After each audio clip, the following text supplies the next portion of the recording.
আসসালামু আলাইকুম ভাই লোক, যারা বর্তমানে পর্তুগালের জন্য ট্রাই করতেছেন, ইন্ডিয়ান ভিসাটা আপনাদের জন্য অনেক সমস্যা অনেকেই ইন্ডিয়ান ভিসা করতে পারতেছেন না। সঠিক মাধ্যমে অথবা সঠিক নিয়ম অনুযায়ী আবেদন করতে না পারার কারণে আপনারা ভিসা পাচ্ছেন না, ইন্ডিয়ান ভিসা। তো আপনারা যারা দীর্ঘদিন ধরে আমাকে ফলো করেন, নিশ্চয়ই অবশ্যই আপনারা অনেকেই জানেন বা অনেকে জানেন না, আমি কিন্তু ট্যুরস অ্যান্ড ট্রাভেলসের আমার নিজের একটা ট্রাভেল এজেন্সি আছে। আমি বিশ্বের বিভিন্ন দেশে ভিজিট ভিসায় যাওয়ার জন্য আমি ডকুমেন্টের যে সাপোর্টটা সেটা আমি দিয়ে থাকি। ডকুমেন্টের সাপোর্ট বলতে আমি ফাইল রেডি করে দিয়ে থাকি। ভিসা দেওয়ার ক্ষমতা আমার নাই, আমি এম্বাসি ফেস করার জন্য ফাইল রেডি করে দিয়ে থাকি।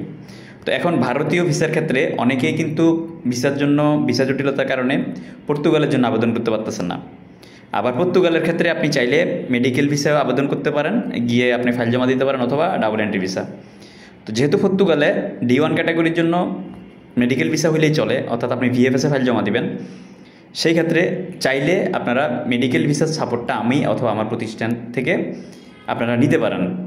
এখানে আমি ভিসা দেওয়ার কোনো ক্ষমতা রাখি না, তবে যেই প্রক্রিয়া যেভাবে ফাইলটা আপনার গুছিয়ে দিলে আপনি ভিসা পাবেন, ভিসা পাওয়ার সম্ভাবনা আছে, আমি সেই প্রক্রিয়ায় আপনাদের সাপোর্ট দেওয়ার চেষ্টা করব।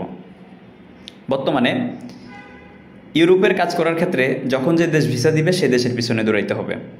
ভারত কেন্দ্রিক যে দেশগুলা আপনার কাজ হচ্ছে ভারত কেন্দ্রিক, অর্থাৎ ভারতে গিয়ে আপনাকে ভিসা আনতে হবে, সেই দেশগুলো ট্রাই করুন, কষ্ট হইলেও ভোগান্তি হলেও। যেমন ধরেন পর্তুগাল, তারপর আপনার চেক রিপাবলিক, স্লোভেনিয়া অথবা বুলগেরিয়া, এই দেশগুলো কিন্তু ভিসা হচ্ছে। বাংলাদেশ থেকে যে দেশগুলো আবেদন করলে আপনি সহজে আবেদন করতে পারবেন সেগুলো হচ্ছে আপনার ক্রোয়েশিয়া অথবা আদার্স যে কান্ট্রিগুলো আছে, তারা কিন্তু এভাবে ভিসা দিচ্ছে না। তাহলে আপনার একটু ভোগান্তি হইলেও আপনি ইন্ডিয়াতে গিয়ে যে সকল দেশগুলো এম্বাসি ফেস করার পর অথবা বিএফএস ফেস করার পর আপনি ভিসা হওয়ার সম্ভাবনা থাকবে, সেই দেশগুলোর পিছনে ছোটেন। আমি আবারও বলছি, আমরা যারা ইউরোপের জন্য বৈধ কাজের ভিসার জন্য অথবা ইয়ের জন্য অন্য ক্যাটাগরি ভিসার জন্য ভুল সময় ভুল দেশ ট্রাই করি, তাহলে আমরা কি হচ্ছি, ব্যর্থ হচ্ছি এবং আমাদের অনেক অর্থ কিন্তু আমাদের বরবাদ হচ্ছে। আপনারা ঠিক এই মুহূর্তে যাদের ভারতীয় ভিসার সাপোর্ট লাগবে অথবা বিভিন্ন দেশের ভিজিট ভিসার সাপোর্ট লাগবে, চাইলে আমি অথবা আমার টিমের সাথে যোগাযোগ করতে পারেন। আর যারা ওয়ার্ক পারমিট ভিসা আবেদন করবেন, ভালো এজেন্ট এজেন্সি পাইলে আপনারা নন সেনজেন কান্ট্রির ক্ষেত্রে Serbia, north Macedonia, Moldova, Ukraine, এই দেশগুলো আপনারা প্ল্যানিংয়ে রাখতে পারেন।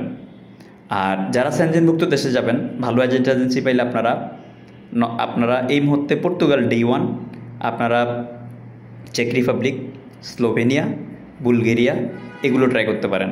বাংলাদেশ থেকে গ্রিস, সাইপ্রাসের কাজ হচ্ছে অ্যাভেলেবেল, ভালো এজেন্ট এজেন্সি পাইলে আপনারা সেটাও ট্রাই করতে পারেন। ধন্যবাদ।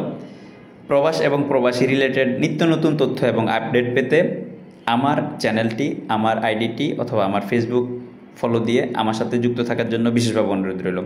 আসসালামু আলাইকুম ওয়া রাহমাতুল্লাহি ওয়া বারাকাতুহু। ভালো থাকবেন, ভালো রাখবেন।